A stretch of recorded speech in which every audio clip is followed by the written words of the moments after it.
설교 제목은 예, 지도자의 첫 번째 덕목이라 이렇게 잡았습니다. 한번 따라합시다. 지도자의 첫 번째 덕목. 예, 예. 지도자들에게 있어서 첫 번째 덕목이 청렴이라는 게 청렴. 청렴. 한번 따라합시다. 청렴. 예.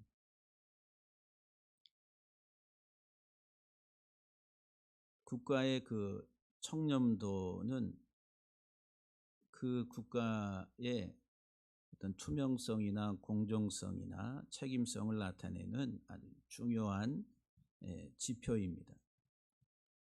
그래서 이제 선진국으로 나아가는 필수적인 요소가 청렴도라는 것.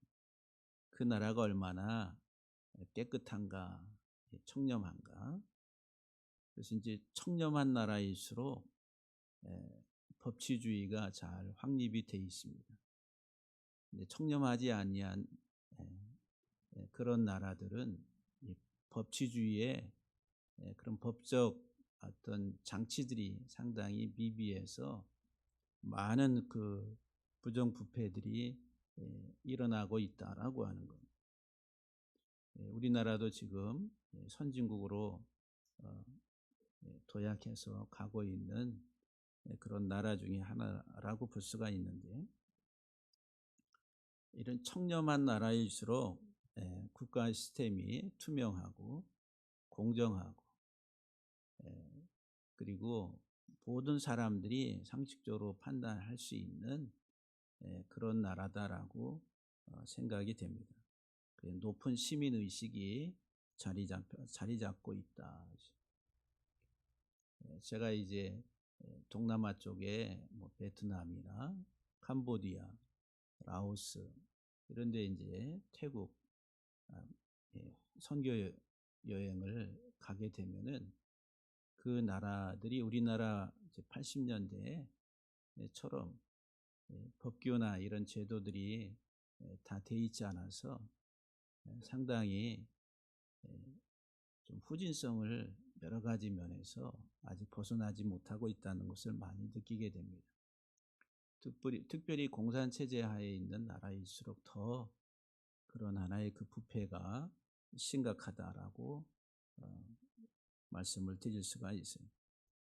오늘 본문에서 특별히 왕을 사울 왕을 세웠는데, 그 사울 왕을 이제 세우고서 사무엘이 고별 설교를 하는 장면입니다.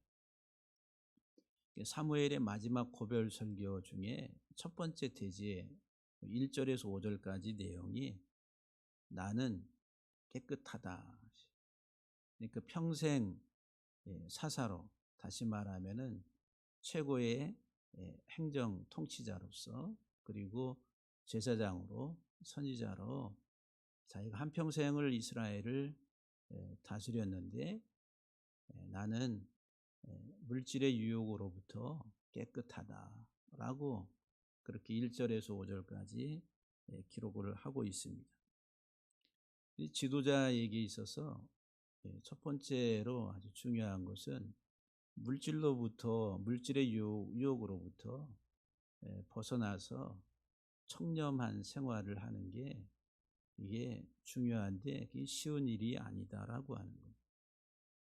자기 혼자 깨끗하게 살려고 해도 밑에서 가만 안 두죠. 힘이 있는 자리에 있으면은 잘 봐달라고 좀 하면서 말로만 하는 게 아니라 여러 가지 많은 하나의 작업들이 들어오게 됩니다. 그럼 또 밑에 있는 직원들이나 이제 이 사람들이 그런 것들을 보고서 처리를 깨끗하게 하면 괜찮은데, 그러지 않고 여러 가지로 이제 부조리한 일들이 이런 이제 고위직을 둘러싸고서 많이 발생하게 된다라고 하는 겁니다. 오늘 본문은 이제 통치권의 이양 시기, 사무엘의 최고의 통치자로서 이스라엘을 다스리고 이끌어 왔는데, 이제 이스라엘 백성들이 왕을 구하니까 길갈에서 사무엘이 사울에게 기름을 부어서 왕을 세웁니다. 그리고 이제 기름 부음 받은 사울 왕을 백성들 앞에 이렇게 세우면서 이제 이 사무엘이 너희 앞에 출입하고 있다. 이제 현재 출입하고 있다는, 다시 말하면 이제 공식직을 가지고 왕으로서 이제 그 위치에 있다는 거예요. 그리고 나는 출입해 왔다. 과거서부터 해서 이제 과거형으로 그렇게 1절에서 표현을 합니다. 이제 통치권이 이양이 된 거예요. 하나님의 위임한 그 통치권이 사무엘에게서 사울에게로 이렇게 넘어가는 장면이다라고 하는 거예요. 그러면서 이제 자신의 평생의 사역 동안에 그 청렴한 것에 대해서 백성들 앞에서 이제 이야기를 합니다. 우리가 이제 그 청렴한 고위직의 우리 역사 속에서 대표적인 사람이 고려 말기에 최영 장군이라 하죠. 최영 장군. 고려 말에 최영 장군이 왜구를 토벌을 하고 그리고 또 홍건적의 난을 진압을 하고 그리고 이제 이성계와 함께 요동 정벌을 가다가 이 최영 장군은 요동을 정벌해야 된다라고 한 정벌론자입니다. 이성계는 다시 돌아가야 된다 해서 이제 이성계와 싸움이 벌어져서 결국은 이성계에게 패하고 이후에 이성계에 의해서 처형을 당하게 됩니다.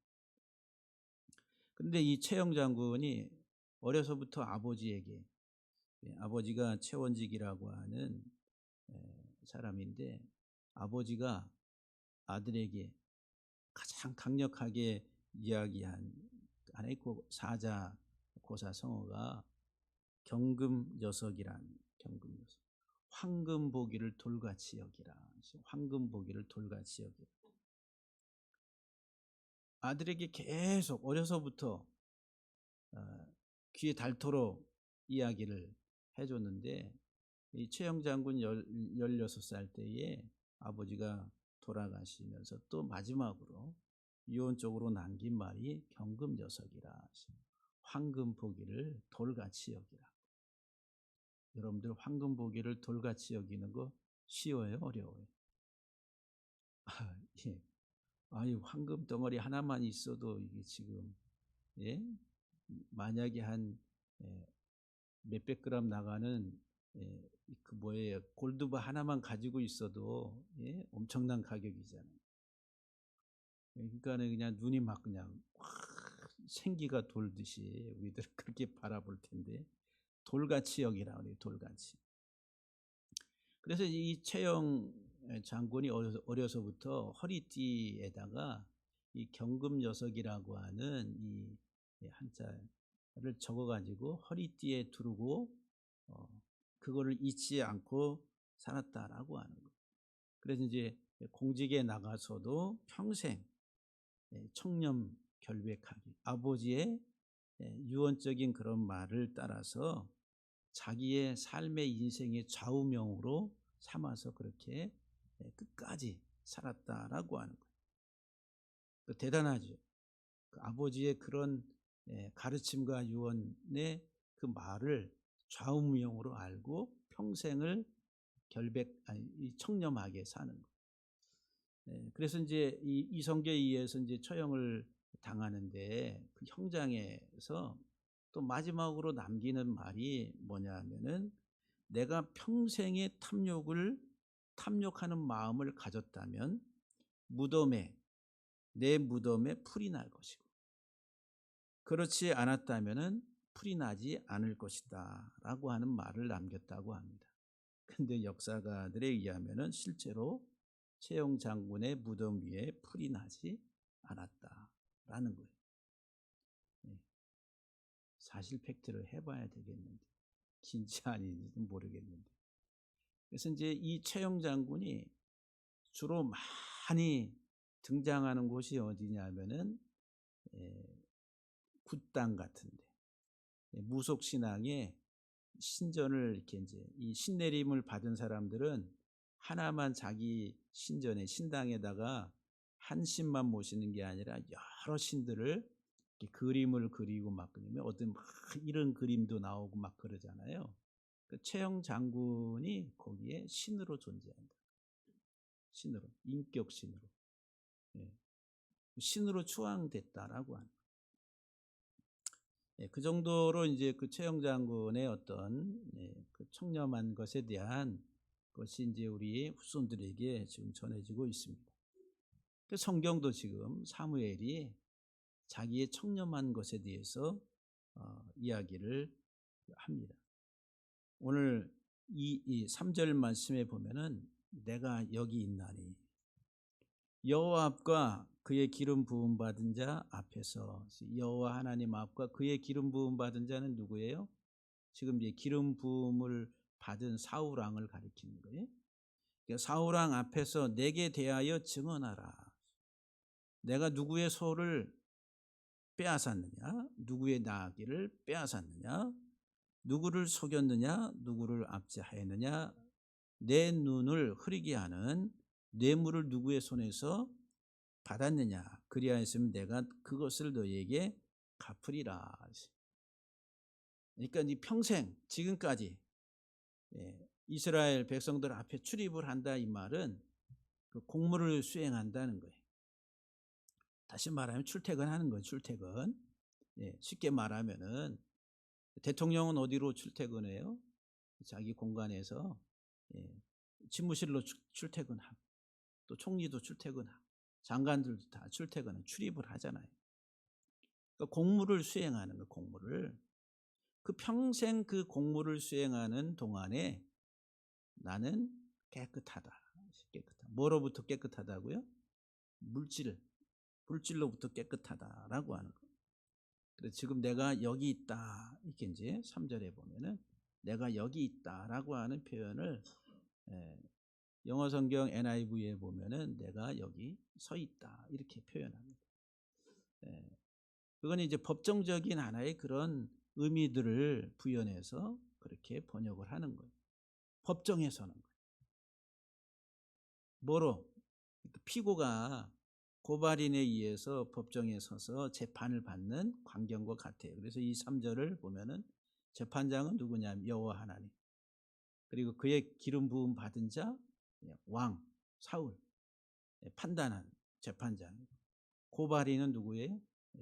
너희 백성들이라는 거예요. 백성들이 누구를 고발해? 사무엘을 고발하라는 거예요. 너희 눈에 너희가 지금까지 내가 평생 출입하는 동안에 누구의 소나 나귀를 빼앗았거든지 또는 압제했다든지 또는 강탈했다든지 뇌물을 받았으면은 고발하라. 고발하라고 지금 하는 내용입니다. 그러니까 내게 대하여 고발하라. 증언하라 이 말은 고발하는 고발. 그러니까 이 지금 사무엘은 자기 자신이 얼마만큼 평생 살아오면서 물질로부터 청렴하게 살아왔는가라고 하는 것에 대한 이런 하나의 그 강조를 하고 있습니다. 근데 이제 이 사무엘뿐만 아니라 사무엘 이전에 모세도 민수기 16장 15절에 보면은 모세가 심히 노하여 여호와께 여짜오되. 그럼 민수기 16장은 배경이 뭐냐면은 고라와 그 일당들이 모세와 아론을 대적해서 당을 지어가지고 반역을 한 사건입니다. 그것을 이제 바라보면서 모세가 심히 노했다 그랬어요. 주는 그들의 허물을 돌아보지 마소서 그랬어요. 자기들을 대적해서 이제 반역을 하고 있는 고라와 그 일당들을 주는 그들의 허물을 돌아보지 마소서. 나는 그들의 나귀 한 마리도 빼앗지 아니하였다. 그들 중 한 사람도 해하지 아니하였다라고 모세가 그렇게 하나님 앞에 기도를 합니다. 모세도 자기가 최고 통치자로 있는 동안에 청렴하게 깨끗하게 누구에게서 낙이 한 마리도 어느 한 사람도 해하지 않는 억울하게 하지 않는 그런 지도자로 있었다라고 그런 고백을 하는 거예요. 또 신약에 와서 사도행전 20장 33절에 보면은 사도 바울이 말하기를 내가 아무의 은이나 금이나 의복을 탐하지 아니하였다라고 말합니다. 그러니까 바울이 사도로서의 사역을 감당하는데 개인적으로 물질의 은이나 금이나 또는 좋은 값나가는 의복을 탐하지 아니했다라고 이렇게 고백을 해요. 그러니까 지도자에 있어서 가장 중요한 덕목, 청렴이라 물질로부터 물질의 유혹으로부터 자기 자신을 지키는 것. 이게 쉬운 일이 아닙니다. 예, 평범한 일이 아니에요. 세상은 가장 중요한 게 물질이기 때문에. 그리고 고위직, 높은 자리에 있는 사람은 그게 힘이고 권력이에요. 그 자리를 빌어가지고 많은 자기의 개인의 이익을 챙길 수가 있다라고 하는 거예요. 그래서 이제 국가 이런 한 시스템 속에서는 어떤 지방 정부 안에서도 그런 것들로 인한 직권남용, 그 자리를 통해서 눈에 보이지 않게 많은 이득을 챙기려고 하는 그런 비리들이 많이 있습니다. 발각이 안 되면은 그냥 성공한 사람이고, 발각이 되면 그 다음에 아주 망신을 다 당하게 돼요. 세상은 그래요. 그래서 오늘 본문에서 이제 특별히 사무엘이 내가 누구의 소나 나귀를 빼앗았느냐 그랬어요. 누구의 소나 나귀를 빼앗았느냐. 소, 나귀, 고대 사회에 있어서는 개인 가정의 자산 중에 가장 값이 나가는 게 소, 나귀란 소, 나귀. 소나 나귀는 가장 가치 있는 집안의 재산에 있어서 자산 가치에 있어서 가장 값이 나가는 비싼 물건들이다라고 하는 거예요. 그걸 자기 자리, 직위, 높은 위치에서 그것을 내가 빼앗았느냐라고 했어요. 빼앗다라고 이 말이 취한다 이 말, 취한다. 그 취하다 이 말인데 이건 이제 높은 자리에서 낮은 위치에 있는 사람들을 그들의 것을 그 자리를 이용해 가지고 이렇게 취하는 거예요. 왕들은 고대 사회에 있어서 국가가 왕이니까 모든 게 다 자기 소유잖아요. 얼마든지 취할 수가 있습니다. 그런데 이제 그 밑에 또 관료들이 그런 지도자들이 더불어서 또 취하는 그런 일들을 많이 한다라고 하는 거죠. 이런 하나의 그 자기 자리를 통해서 직권남용적인 부당한 이득을 챙기는 것은 이제 오늘 본문에서 내가 너희의 소나 나귀를 취하였느냐. 그래서 이제 취하다라고 하는 취하다. 그래서 이제 제가 한자를 찾아봤어요. 취하다라고 취할 취자. 취할 취자가 어떻게 쓰지 한자? 예? 취할 취자. 한자. 공부를 안 해서 잘 모르겠는데 왼쪽에는 무슨 자가 있어요? 귀가 있어요. 귀가 있어요. 오른쪽에는 또우가 있어요. 그러니까 왼쪽에 귀가 있고 오른쪽에는 또우가 이렇게 들어가요. 그럼 귀, 또우는 손이에요. 손. 귀하고 손이 이렇게 귀때기를 잡는 손이라. 이거는 이제 고대 사회에 있어서 손으로 귀를 잡아 떼는 것인데 그거는 이제 전쟁에서 적을 잡으면은 그 증거물로 적 군사들의 귀를 잘라서 그 귀를 가져오라 그러잖아요. 그게 이제 취한다는 거예요. 예?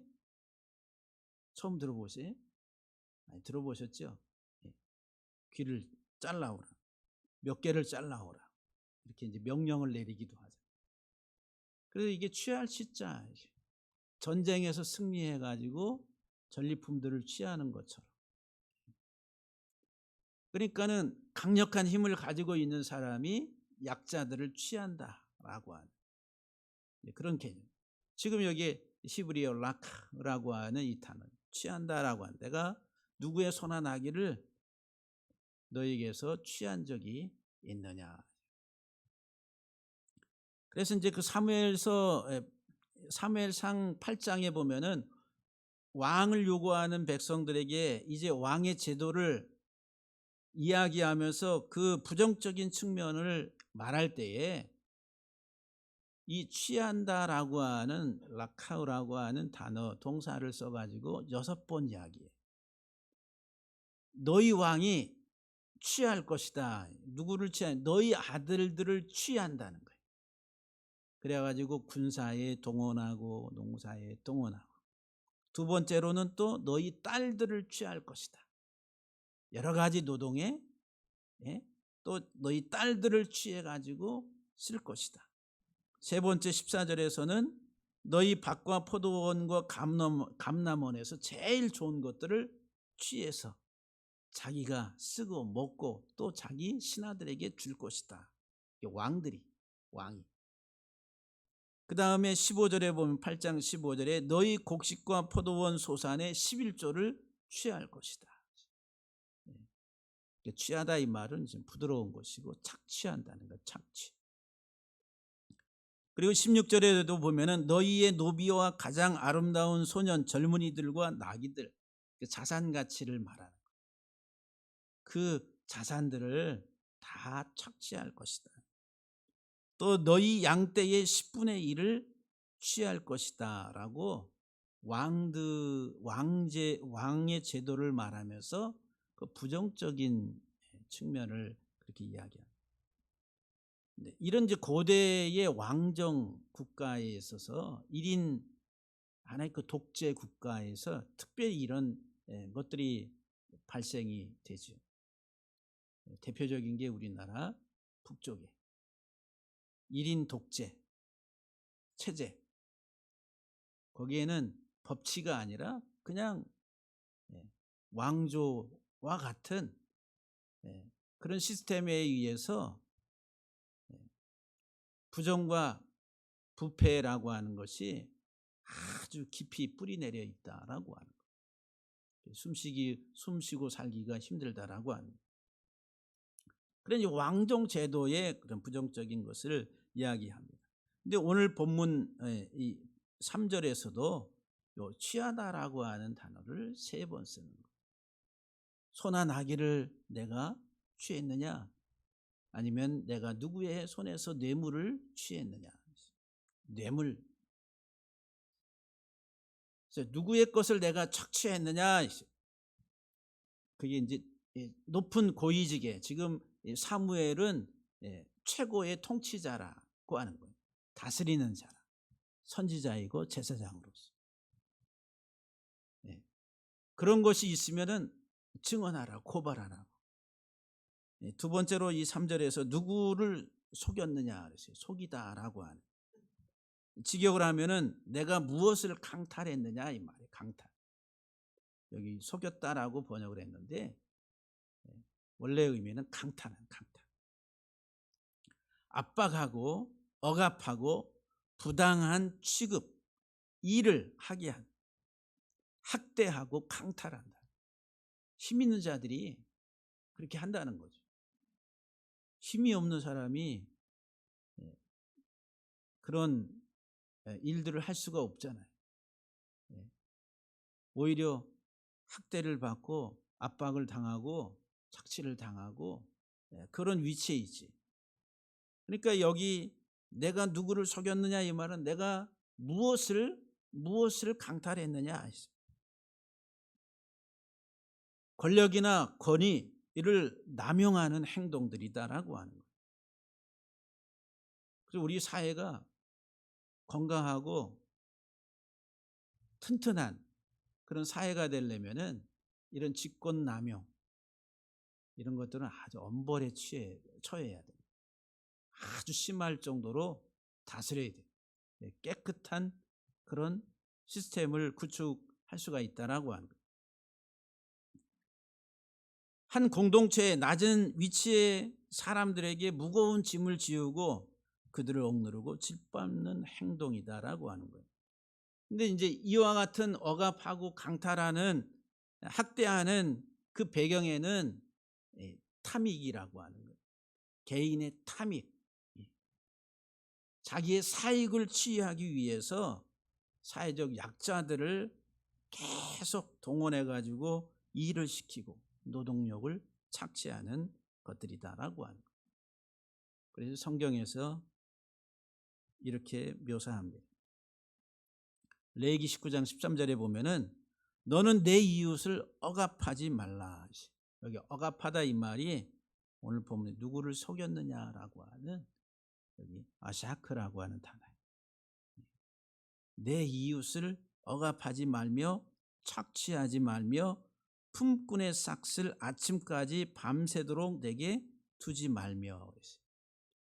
그러니까는 어떤 부농이나 어떤 큰 기업을 이루고 있는 사람이 직원들을 억압을 하고 착취하고 싹쓸 지불하지 않는 일들이 고대에 있었어. 그런 일들이 있었을 뿐만 아니라 현대 사회에 있어서도 이런 문제들이 많이 대두가 되잖아요.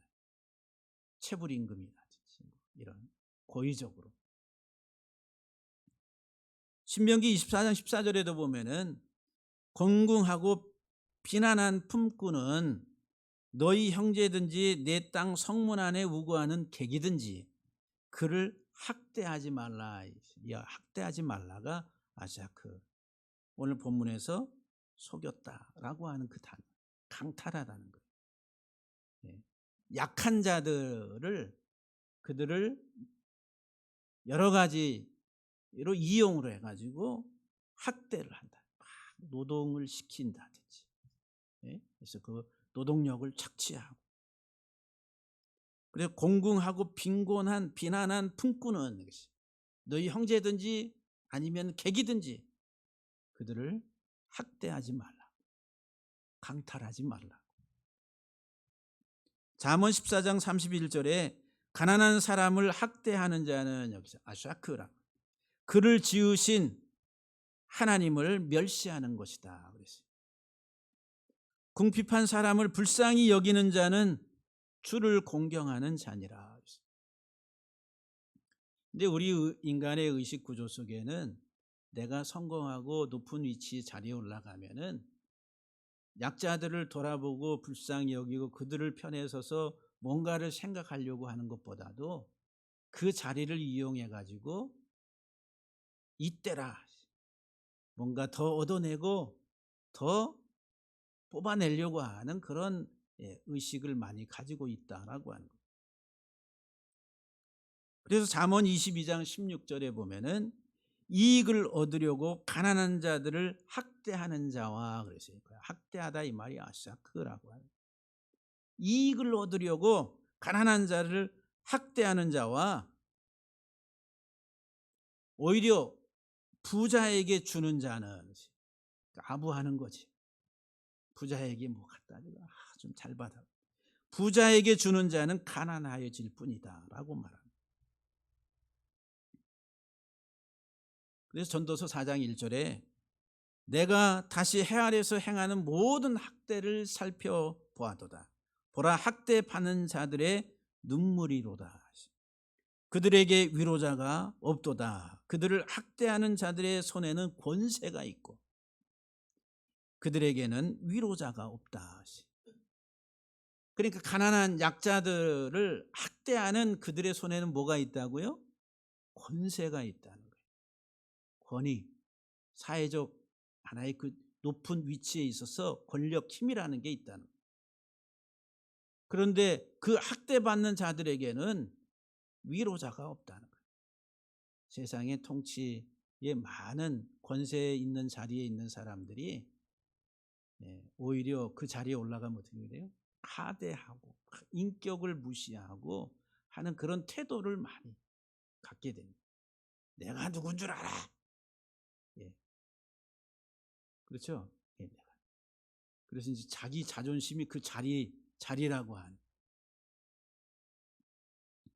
오히려 그 자리에서 약자들을 돌아보고 그들을 섬기려고 하는 그런 공직자. 예, 얼마나 될까? 여기 이제 사무엘에 있어서 평생 자기는 강탈하지 않았다라고 말합니다. 그래서 이제 말라기 3장 5절에 보면은 내가 심판하러 너희에게 임할 것이라 하나님께서 말씀하세요. 누구에게 하나님이 심판하러 임하시냐면은 첫 번째 점치는 자에게, 두 번째 간음하는 자에게, 세 번째 거짓 맹세하는 자에게, 네 번째 품꾼의 삭세에 대하여 억울하게 하며, 억울하게 한다 이 말이 아샤크, 예, 강탈한다 이 말. 그리고 과부와 고아를 압제하며 나그네를 억울하게 하며 나를 경외하지 아니하는 자들에게 속히 증언하리라. 하나님이 이들을 심판하신다. 우리가 살아가는 이 사회 속에서 정말 하나님의 형상 안에서 참된 길을 가야 되는데 다 왜곡되고 뒤틀린 자아 인식을 가지고 살아간다. 땅의 백성으로. 그래서 에스겔서 22장 29절에 보면은 이 땅 백성은 포악하고 강탈을 일삼고 가난하고 궁핍한 자를 압제하고 나그네를 부당하게 학대하였다라고 말합니다. 이 땅의 백성들. 그래서 미가서 2장 2절에도 보면은 밭들을 탐하여 빼앗고 집들을 탐하여 차지하고 그들이 남자와 그 집과 사람과 그 산업을 강탈하는도다. 강제로 빼앗아버려. 강탈하는 아샤크라고. 이게 사회의 강자라고 하는 높은 위치에 있는 사람들이 가지고 있는 의식구조 속의 속성들입니다. 탐닉이란 탐닉. 개인적인 이익을 탐한 끝도 없는 탐욕에 의해서 자기들의 지위를 이용해 가지고 더 많은 것들을 그들이 소유하고자 하는 욕망. 근데 이 사무엘이 지금 자기는 내가 누구를 속였느냐, 내가 무엇을 강탈하였느냐라고 강변을 합니다.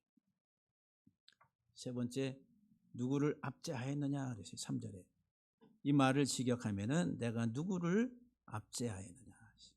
이 압제하다 이 말은 라차체라고 하는 단어인데 눌러서 뭉개하다, 눌러서 으깬다는, 분쇄한다는 거예요. 무시무시하는 거죠.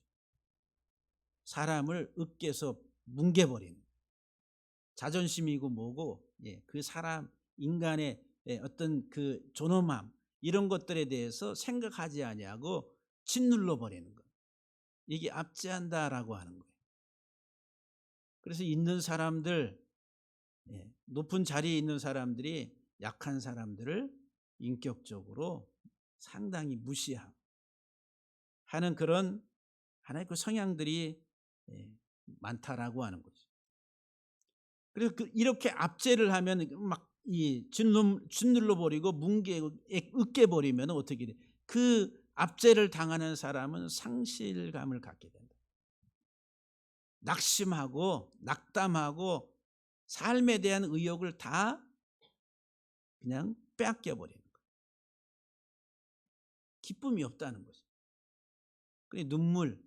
그래서 이런 압제를 당하는 사람들에게는 눈물이 이렇게 대표적으로 나옵니다. 그들의 눈물을 하나님이 닦아주신다. 내가 누구를 압제하였느냐? 인간적으로, 인격적으로 누구를 무시하고 그렇게 대한 적이 있느냐라고. 그래서 우리 사회에 있어서도 이제 이런 강탈과 압제와 착취라고 하는 이런 높은 지위나 권력에 의한 착취 또는 직권남용과 같은 이런 일들이 우리 사회 속에 많이 있었는데, 그래도 많이 법제화가 돼가지고 그것을 이제 이렇게 완전히 근절시킬 수는 없지만은 제도적으로 상당히 보완을 많이 해가고 있다라고 하는 거예요. 그런데 공산 사회나 이런 선진국에 아직 올라오지 못한 저 후발국에서는 이런 일들이 보편적으로 일어나고 있다라고 하는 거예요. 일반적으로. 한 직장 안에서도 직장 내에 그런 괴롭힘과 갑질이라고 하는 그런 문화라고 지금 문화. 불공정한 이런 일들, 강제 노동. 그래서 이제 제3세계를 이용한 착취, 선진국들이 싼 임금을 찾아서 시간을 뛰어넘어 가지고 강제로 막 일을 시키고 노동력을 착취한다는 거죠. 그 환경 자체가 깨끗하고 좋은 환경이라고 하면 그나마 다행인데, 그러지 못한 비위생적인 그런 많은 환경 위험에 어떤 것들이 노출되면서 일을 많이 시키고, 왜 그렇게 하냐면 사회가 싼 것을 원하니까 저 임금의 노동력을 찾아서 그들의 노동력을 착취하면서 공급해내 생산자들이 공급해 또 이제 수요자들이 그런 것들을 많이 요구하기 때문에 어떤 구조들이 있다라고 하는 것이죠. 이런 하나의 그 사회 속에서의 그런 문제와 이 교회 공동체 안에서도 목회자들이 어떤 자기 위치에 있어서 하나님이 세우신 종이다 해가지고 그 어떤 권위만 내세우고 자기의 사적인 그런 이익을 생각한다라고 하면은 하나님 앞에 온전하게 설 수가 없겠죠. 그러면서 오늘 본문 3절에 네 번째 보면은 내 눈을 흐리게 하는 뇌물을 누구의 손에서 받았느냐. 뇌물이란 뇌물. 여러분들 구약 성경을 처음 이렇게 헬라어로 이렇게 번역할 때 구약 성경을 헬라어로 번역한 것을 70인역이라고 해요. 유대인들 70명이 모여 72명이 모여서 헬라어로 이렇게 히브리어를 헬라어로 그때 당시 공통어인 헬라어로 번역했는데 그 70인역이라고. 요 70인역에 보게 되면은 요 구절을 내 눈을 흐리게 하는 뇌물을 누구의 손에서 받았느냐라고 하는 요 구절을 내가 신발 한 짝이라도 뇌물을 취하였느냐 이렇게 번역을 해요. 신발 한 짝, 신발이 먼지 많이 묻고 가치도 별로 없잖아요. 이게 하찮은 것, 아주 사소한 물건 하나라도 내가 누구에게서 받은 적이 있느냐. 지금 이 사무엘이 그렇게 이야기하고 있습니다. 그래서 이 뇌물이라고 하는 이 단어는 이 덮다, 덮다. 그래서 이제 이 덮다라고 하는 어원을 가지고 있어요. 내 눈을 흐리게 한다. 뇌물은 눈을 흐리게, 눈을 가리운. 그래 눈을 가리고 그 다음에 뇌물을 먹으면 어떻게 돼요? 할 말을 못 하게 돼.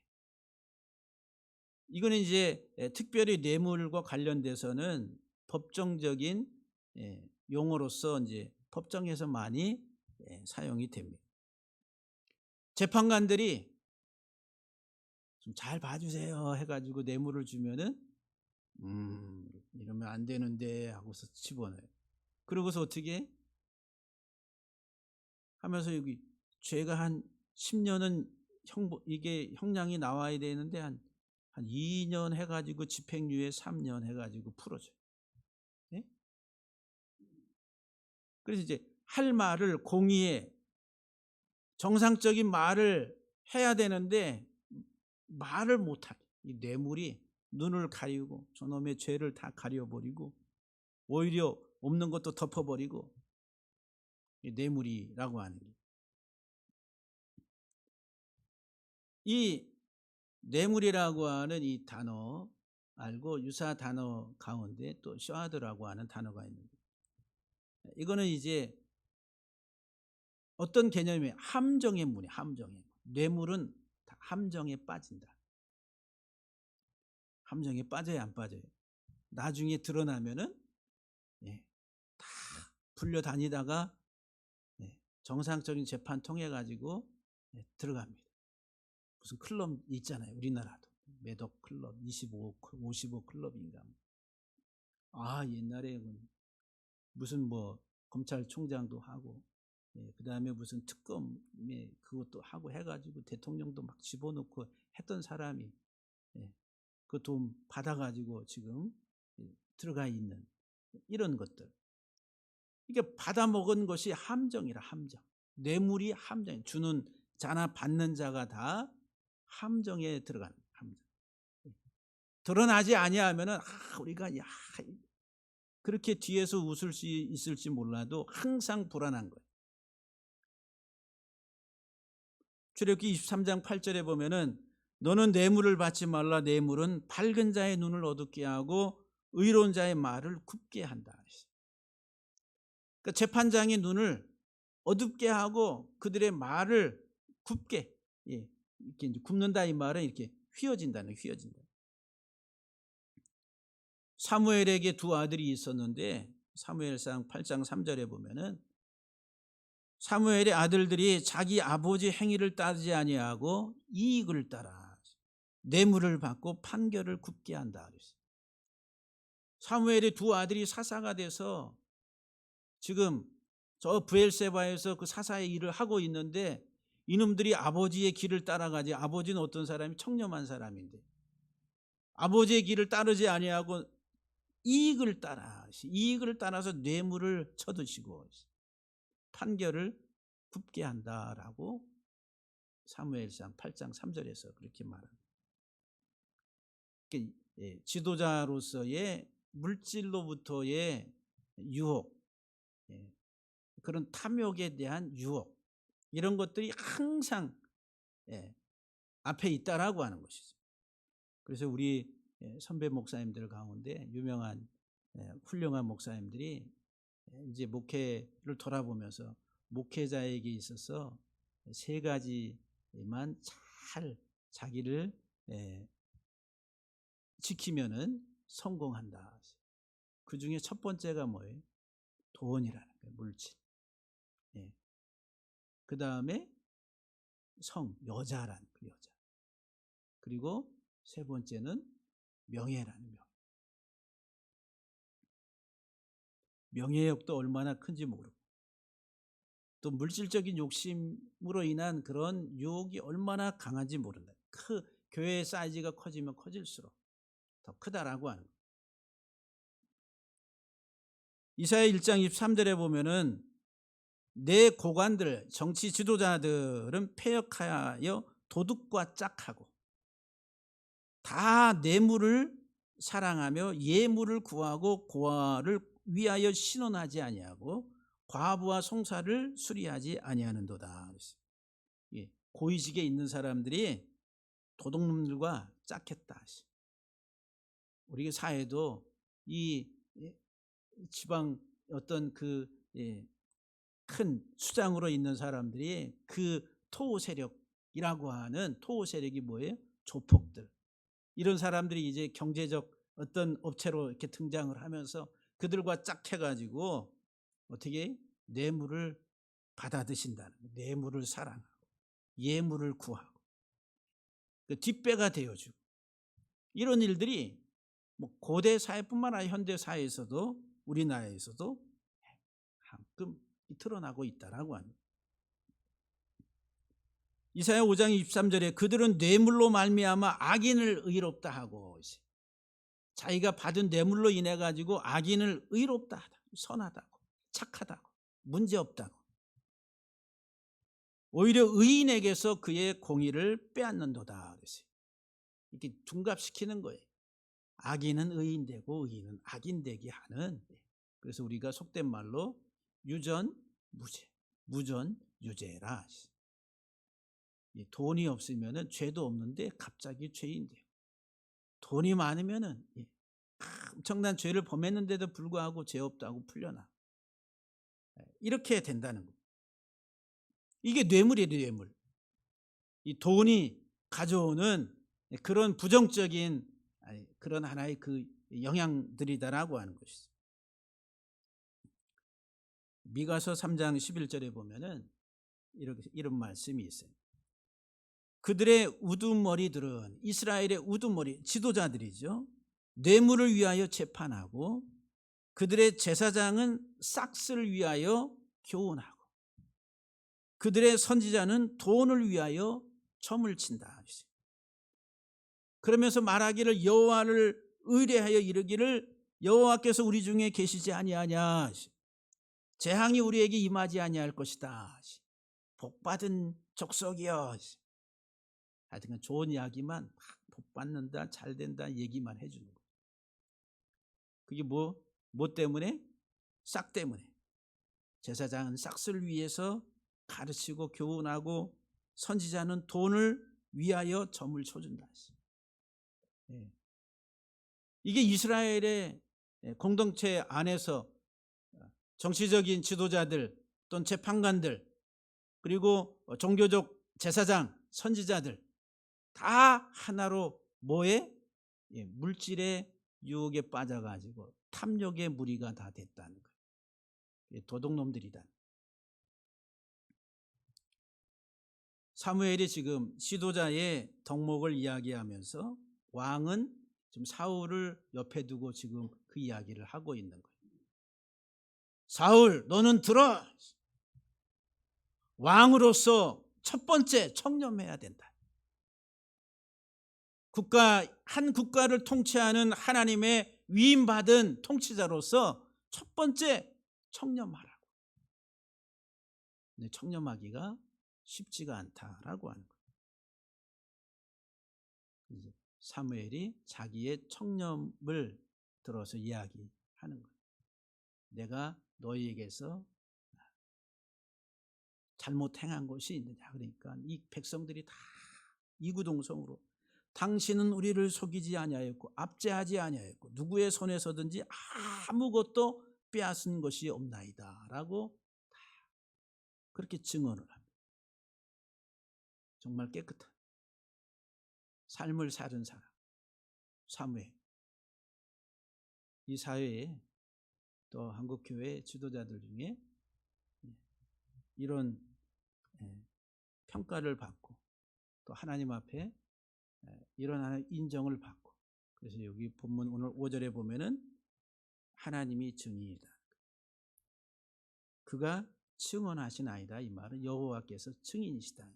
이 모든 것에 대해서 하나님이 증인이시다. 사무엘이 얼마나 당당해. 예? 깨끗한 사람일수록 당당하죠.